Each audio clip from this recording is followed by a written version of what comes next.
आता पाहूया कशी साजरी झाली राजकीय धुळवड।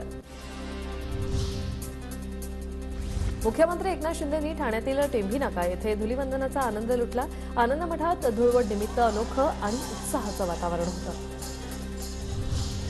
पुण्यात सर्वपक्षीय धुलीवंदनाचं आयोजन काँग्रेसचे उमेदवार रवींद्र धंगेकर, भाजपच्या राज्यसभा खासदार मेधा कुलकर्णी, राष्ट्रवादीच्या रुपाली चाकणकरही सहभागी। एकमेकांना रंग लावत लुटला रंगोत्सवाचा आनंद। यामदरमध्ये मंत्री गिरीश महाजनांनी कार्यकर्त्यांसोबत साजरी केली धुळवड। एकमेकांना रंग लावून महाजनांनी दिल्या रंगपंचमीच्या शुभेच्छा। नैसर्गिक रंग वापरण्याचंही केलं आवाहन। ठाण्यातील कळवा पारसिक नगरमध्ये जितेंद्र आव्हाडांकडून धुळवडीचं आयोजन। तरुणाईचा मोठ्या संख्येने सहभाग। छत्रपती संभाजीनगरचे पालकमंत्री संदीपान भुमरेंकडूनही होळी साजरी। नातवंड आणि कार्यकर्त्यांसोबत रंगोत्सवात रंगले। सांगलीत भाजप आमदार गोपीचंद पडळकरांनी पहाटे लमण तांड्यावर साजरी केली होळी। पारंपरिक पद्धतीने होळी साजरी करत लुटला होळीचा आनंद।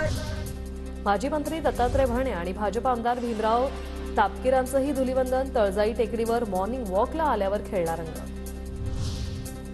मनसेचे युवा नेते अमित ठाकरेंकडून धुळवड साजरी। शिवतीर्थवर कुटुंबियांसोबत अमित ठाकरेंचं धुलीवंदन। संपूर्ण राज्यात आज धुळवडीचा उत्साह पाहायला मिळतोय। अमरावतीत खासदार नवनीत राणा आणि आमदार रवी राणांनी धुळवड साजरी केली।